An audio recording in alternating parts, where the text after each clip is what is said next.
देहरादून में मुख्यमंत्री पुष्कर सिंह धामी की कैबिनेट की बैठक है आज। तो वहीं अब विधानसभा सत्र से पहले ये कैबिनेट की बैठक बेहद ज़्यादा महत्वपूर्ण, कई महत्वपूर्ण प्रस्ताव पर यहाँ पर चर्चा होने वाली है। बैठक में अनुपूरक बजट का प्रस्ताव भी आ सकता है। सचिवालय में धामी कैबिनेट की मीटिंग होगी, ये बड़ी खबर आपको बताएं। काफ़ी महत्वपूर्ण ये बैठक अपने आप में रहने वाली है। धामी कैबिनेट की ये बैठक रहेगी। अनुपूरक बजट का प्रस्ताव भी बैठक में आ सकता है, ये बड़ी खबर आपको बता रहे हैं। कई महत्वपूर्ण प्रस्ताव पर चर्चा होगी। देहरादून में धामी कैबिनेट की ये अहम बैठक है, ये बड़ी खबर आपको बता रहे हैं। और विधानसभा सत्र से पहले कैबिनेट की बैठक, कई महत्वपूर्ण प्रस्ताव पर इसमें चर्चा है।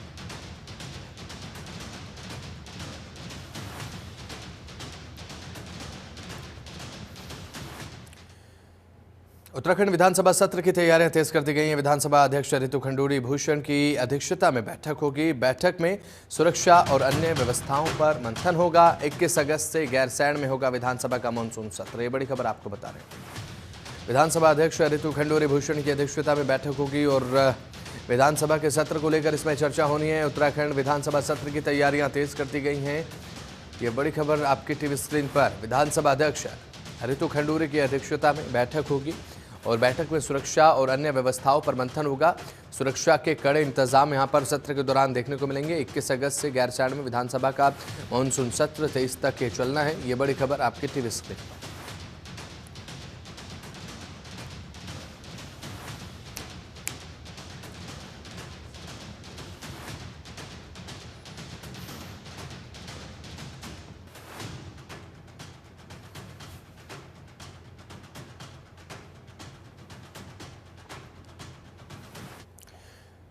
तो उत्तराखंड में आज डॉक्टर्स की हड़ताल है। आईएमए की अपील पर की जा रही हड़ताल। पूरे प्रदेश में बंद रहेंगी मेडिकल सेवाएं। कोलकाता रेप और हत्या की घटना का विरोध किया जा रहा है, यह बड़ी खबर आपकी टीवी स्क्रीन पर। तो पूरे देश और प्रदेश भर में आज डॉक्टर हड़ताल पर है। उत्तराखंड में भी आज डॉक्टरों की हड़ताल देखने को मिलेगी। आईएमए की अपील पर डॉक्टर हड़ताल पर है। पूरे प्रदेश में मेडिकल सेवाएं बंद रहने वाली हैं। मरीजों को दिक्कतों का सामना करना पड़ सकता है। इमरजेंसी सेवाएं यहां पर जारी रहेंगी। कोलकाता रेप और हत्या कांड को लेकर घटना का विरोध यहां पर किया जा रहा है डॉक्टर्स की तरफ से। तो पूरे प्रदेश में बंद रहेंगी मेडिकल सेवाएं, यह बड़ी खबर आपको बता रहे हैं। उत्तराखंड में भी आज डॉक्टर्स की हड़ताल है।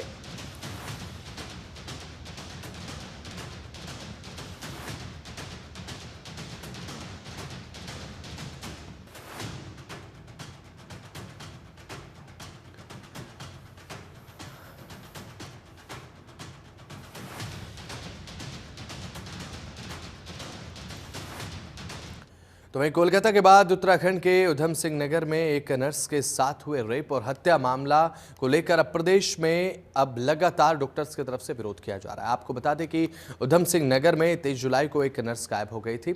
इसका शव 8 अगस्त को उत्तर प्रदेश में मिला। इसे लेकर दून मेडिकल कॉलेज के डॉक्टर्स की तरफ से कैंडल मार्च निकाला गया। इसमें कोलकाता में एक डॉक्टर और उधम सिंह नगर में एक नर्स को श्रद्धांजलि अर्पित की गई। साथ ही डॉक्टर्स ने यह बताया है कि वह सरकार और अस्पताल से अपनी सुरक्षा की मांग कर रहे हैं।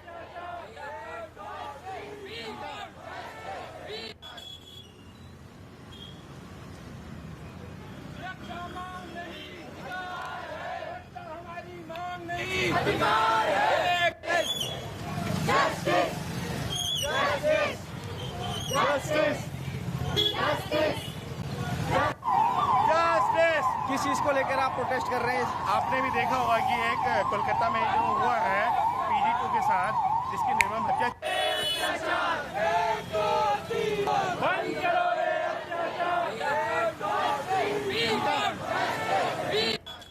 तो ये लाइव सीधी तस्वीरें आपको दिखा रहे हैं देहरादून से, जहां पर उधम सिंह नगर में यह हैवानियत देखने को मिली है। आज उत्तराखंड में हड़ताल पर रहेंगे डॉक्टर, ये बड़ी खबर आपको हम बता रहे हैं। दून मेडिकल कॉलेज में डॉक्टरों ने कैंडल मार्च भी निकाला है और साथ ही साथ उत्तराखंड की नर्स के साथ कोलकाता जैसी हैवानियत देखने को मिली है। तो उधम सिंह नगर में नर्स से दरिंदगी के बाद मर्डर किया गया। तो जो कोलकाता में देखने को मिला वही उत्तराखंड में भी।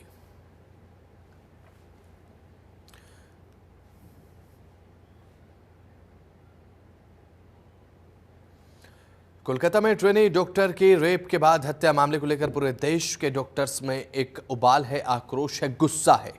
हरिद्वार में एसएमजेएन पीजी कॉलेज के प्रबंधन समिति के अध्यक्ष श्री महंत रविंद्रपुरी महाराज के नेतृत्व में छात्र छात्राओं ने रैली निकालकर अपना विरोध दर्ज कराया। और इस अवसर पर श्री महंत रविंद्रपुरी ने कहा कि कोलकाता में घटित इस विभत्स घटना ने पूरे देश को झकझोर कर रख दिया है, पूरे देश को हिलाकर रख दिया है। उन्होंने कहा कि नारी को देवी मानने वाले देश में इस तरह की घटनाएं समाज में स्वीकार्य नहीं हो सकती। इस घटना से संत समाज सहित सभी वर्गों में अत्यधिक रोष व्याप्त है। घटना के इतने समय के बाद भी अब दोषियों का न पकड़ा जाना पश्चिम बंगाल सरकार की नाकामी दर्शाता है।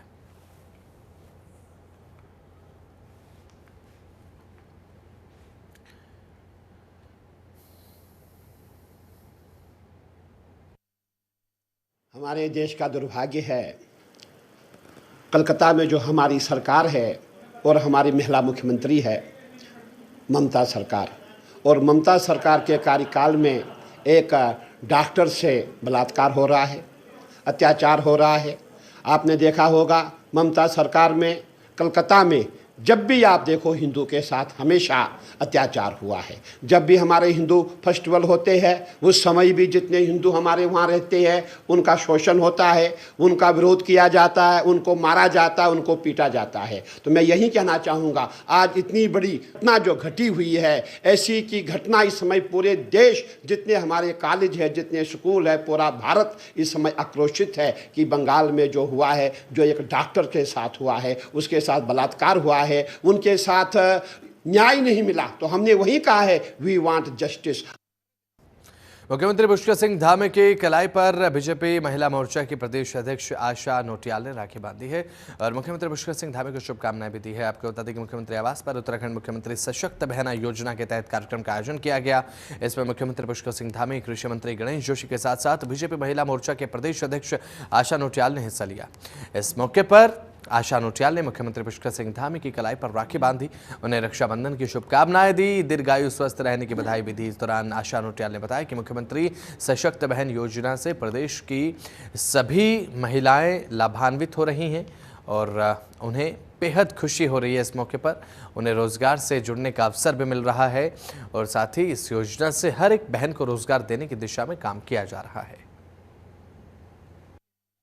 हजारों बहनें इसमें लाभान्वित हो रही है और हमारे प्रदेश के यशस्वी मुख्यमंत्री ने मातृशक्ति को सशक्त करने के लिए मुख्यमंत्री सशक्त बहना योजना का प्रारंभ किया और आज उसी पे यहाँ पे बहुत सारी बहनों को सम्मानित किया गया है, जिसमें बहनें अपने स्वयं के रोजगार करके खड़ी हुई हैं और उन्होंने अपने संसाधनों से और सरकार की मदद से जिस तरह से उन्होंने अपने प्रोडक्टों को तैयार किया है, तो आज मुख्यमंत्री जी ने बोला है कि बहुत सारी चीज़ें हमने देखी, लेकिन जो आप बना रहे हो वो एक अलग उसकी पहचान है जो उत्तराखंड से बनाया जा रहा है और यहाँ की बहनें बना रही हैं।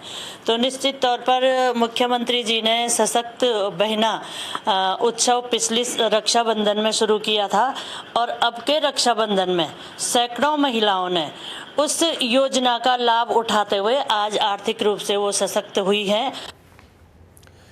मुख्यमंत्री पुष्कर सिंह धामी ने रक्षाबंधन के अवसर पर राज्य स्तरीय कार्यक्रम में भाग लिया और साथ ही साथ इस अवसर पर मुख्यमंत्री पुष्कर सिंह धामी ने 4 जनपदों से आए प्रतिभागियों में से 10 सहायता समूह को रिवॉल्विंग फंड के रूप में धनराशि के चेक प्रदान कर उन्हें सम्मानित किया। इस अवसर पर प्रदेश के विभिन्न क्षेत्रों से आई महिलाओं ने मुख्यमंत्री को राखी भी बांधी और उनके दीर्घायु होने की कामना की और साथ ही साथ इस दौरान मुख्यमंत्री पुष्कर सिंह धामी की कलाई पर राज्य महिला आयोग के अध्यक्ष कुसुम कंडवाल ने भी राखी बांधकर उन्हें बधाई दी, शुभकामनाएं दी। तो वहीं कुसुम कंडवाल ने कहा कि सरकार की इस योजना से उत्तराखंड की बहनें सशक्त हो रही हैं।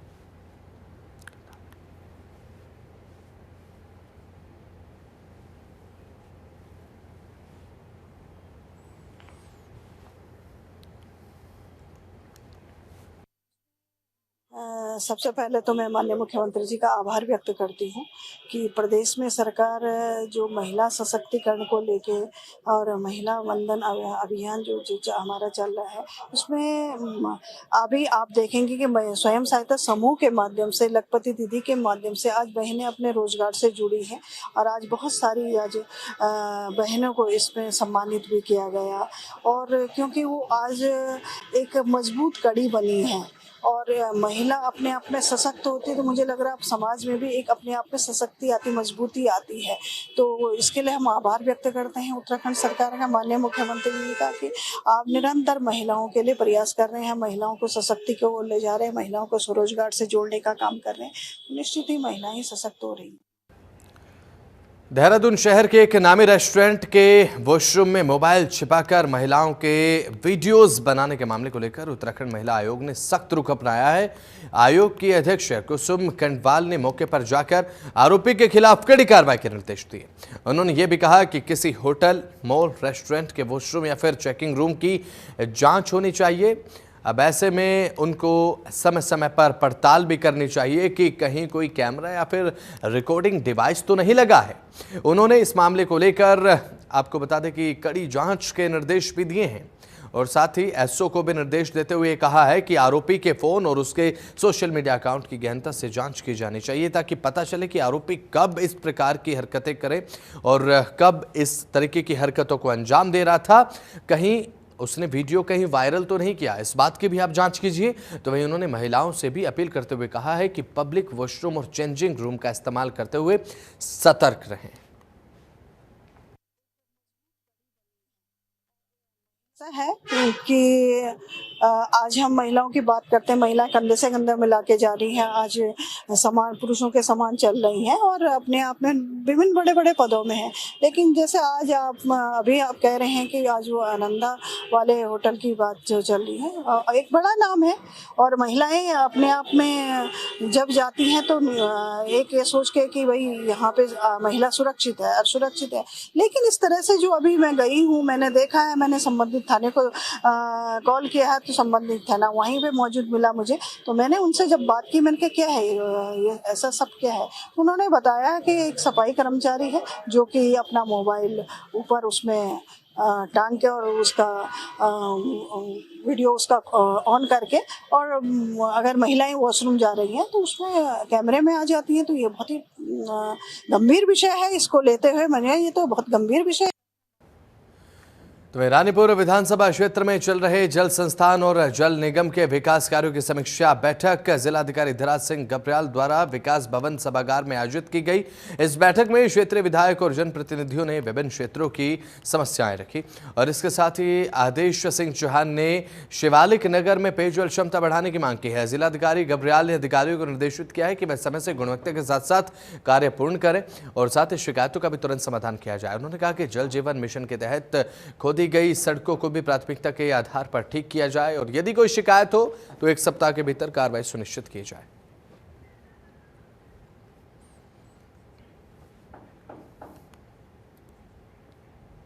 तो रुड़की में CSIR की महानिदेशिका डॉक्टर N कलेसेल्वी ने अब CBRI में हरी परियोजना का शुभारंभ किया है। कार्यक्रम की शुरुआत CBRI के निदेशक प्रोफेसर R प्रदीप कुमार द्वारा की गई। बाल विद्या मंदिर CBRI स्कूल के छात्रों ने नृत्य प्रदर्शनी से मुख्य अतिथि का स्वागत किया। अब इसके बाद क्लाइमेट और रीजनल बिल्डिंग्स की आधारशिला भी रखी गई और साथ ही साथ इस पहल का उद्देश्य जलवायु परिवर्तन को ध्यान में रखते हुए सुरक्षा, सेवा, स्थिरता के मानकों पर भी खरा उतरने वाले भवनों का निर्माण को बढ़ावा देना है। अब ऐसे में आपको भी जानकारी दे दें कि क्लेसेल्वी ने CSIR CBRI की विभिन्न अत्याधुनिक सुविधाओं का दौरा किया और हरी परियोजनाओं को अब राजनीतिक और सामाजिक महत्व देने पर जोर दिया।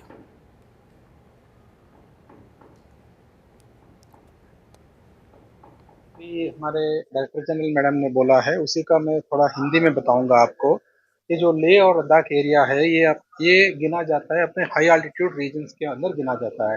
हाई अल्टीट्यूड का मतलब है जो 8000 फीट से ऊपर है वो क्षेत्र बोलते हैं इसको। तो इस लेह लद्दाख एरिया में क्या है कि एक्सट्रीम वेदर कंडीशंस है, मतलब टेम्परेचर के हिसाब से देखते हैं तो ह्यूमिडिटी भी लो रहता है और विंड एकदम तेज चलता है, कभी कभी मतलब बहुत धीमे चलता है और पानी फ्रीज हो जाता है। तो बहुत सारे कठिनाइयां हैं।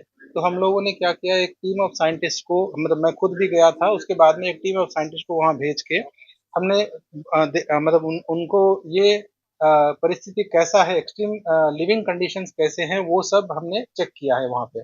उसके बाद में क्या किया है कि समस्या क्या है और वहाँ का लोकल सॉल्यूशंस क्या है और ये जो CSIR CBRA के R&D इनपुट से क्या हम कर सकते हैं उनका जो लिविंग कंडीशंस को इम्प्रूव करने का, और इससे उनका मतलब पैसों में या उनकी तकलीफों में कितना हम कमी करा सकते हैं। और उत्तराखंड में रुक रुक कर लगातार बारिश हो रही है, इससे जनजीवन प्रभावित हो रहा है। तो वहीं अब प्रदेश में आज भी बारिश का दौर लगातार जारी रहेगा, ऐसा लेकर अलर्ट दिया गया। देखिए रिपोर्ट।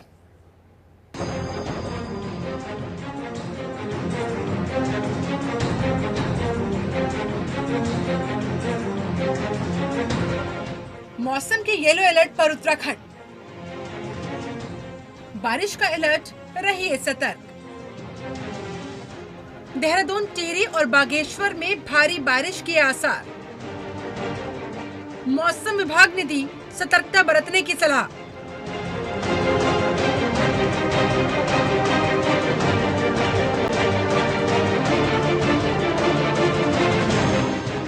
उत्तराखंड में रुक रुक कर लगातार बारिश हो रही है, जिससे जनजीवन प्रभावित हो रहा है।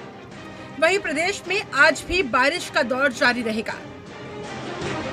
राज्य के कई जिलों में बारिश होने की संभावना व्यक्त की गई। मौसम विज्ञान केंद्र देहरादून की माने तो राज्य के कई जिलों में हल्की से मध्यम बारिश हो सकती है। उधर राज्य के 3 जिलों में मौसम विभाग ने येलो अलर्ट जारी किया है और इन जिलों में भारी बारिश का पूर्वानुमान जताया गया। कहां-कहां जारी हुआ बारिश का alert? Dehradun, Tehri, Bageshwar, Chamoli, Pithoragarh, Almora, Champawat, Haridwar, Udham Singh Nagar.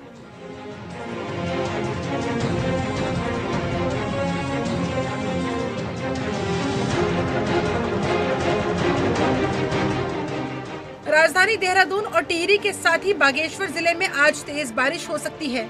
Yellow alert के साथ इन तीनों जिलों में विशेष एहतियात बरतने के सुझाव दिए गए।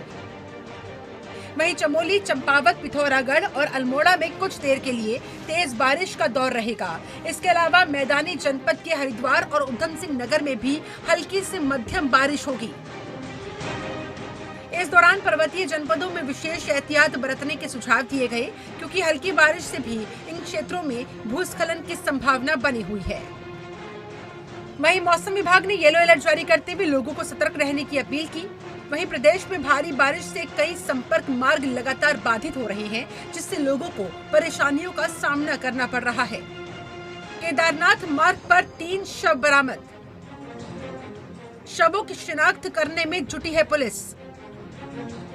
31 जुलाई को केदारनाथ मार्ग पर हुआ था भूस्खलन।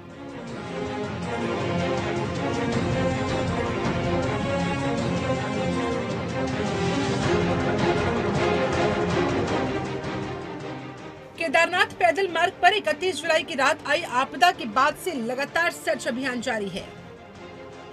इसके साथ ही पैदल मार्ग को दुरुस्त करने का कार्य किया जा रहा है। वहीं केदारनाथ मार्ग के लीलनचोली में मलबे में दबे 3 शव बरामद किए गए।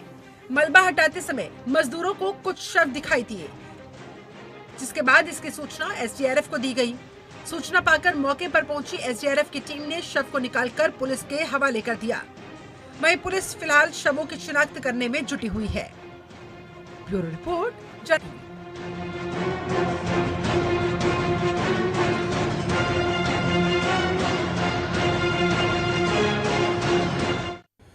जम्मू कश्मीर के डोडा में सुरक्षा बलों और आतंकियों के बीच हुई मुठभेड़ में उत्तराखंड का लाल शहीद हो गया। कैप्टन दीपक सिंह का शहीद होना उत्तराखंड के लिए बड़ी क्षति है।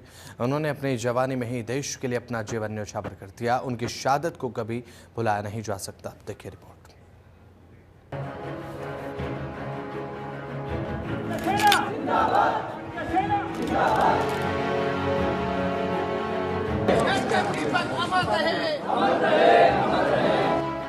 जम्मू कश्मीर में शहीद उत्तराखंड का लाल।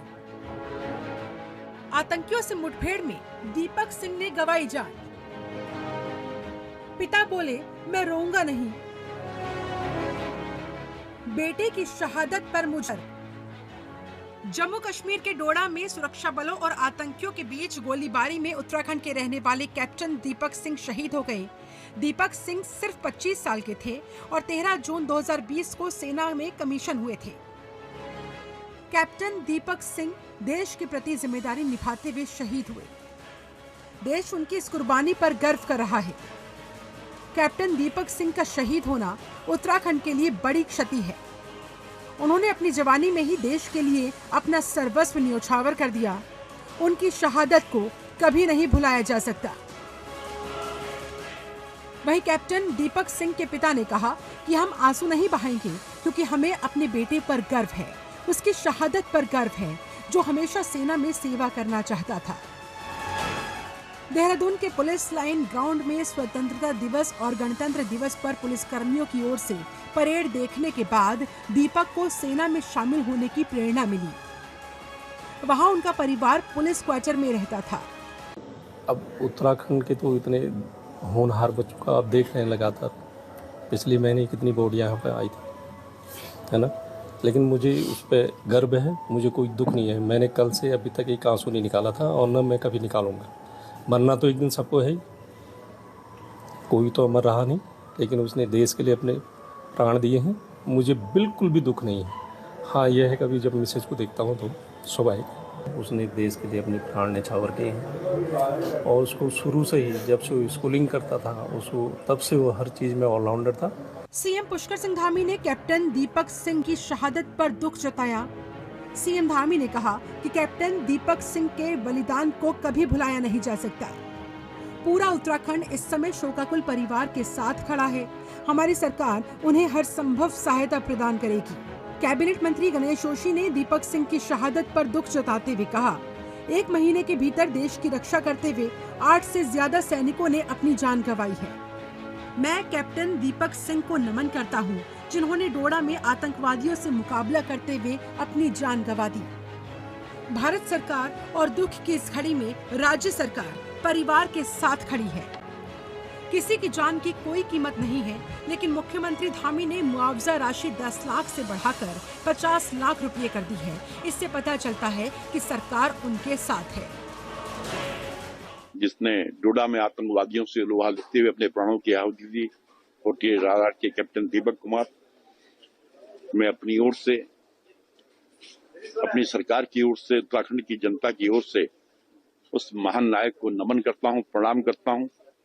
और इस दुख की घड़ी में पूरे देश की सरकार, भारत की सरकार, उत्तराखंड की सरकार इस परिवार के साथ खड़ी है। और वहीं हमने ये भी सुनिश्चित किया है कि शहीद के परिवारों की भावना के अनुरूप वहां के विद्यालयों का, सड़क का नाम उनके नाम पर रखा जाएगा। ये भी हमारी सरकार ने किया है। और एक बार फिर मैं इस महान नायक को नमन करता हूं, प्रणाम करता हूं और अपने श्रद्धासुमन करता हूं। मूल रूप से उत्तराखंड के देहरादून के रहने वाले कैप्टन दीपक ने 12वीं तक की पढ़ाई सेंट थॉमस स्कूल से की। दीपक सिंह सिर्फ 25 साल के थे और 13 जून 2020 को वो सेना में कमीशन अधिकारी के तौर पर नियुक्त हुए थे। बता दें, मंगलवार को जम्मू कश्मीर के डोडा में सुरक्षा बलों और आतंकियों के बीच गोलीबारी में उत्तराखंड के रहने वाले कैप्टन दीपक सिंह शहीद हो गए। ब्यूरो रिपोर्ट, जनतंत्र टीवी। जिंदाबाद।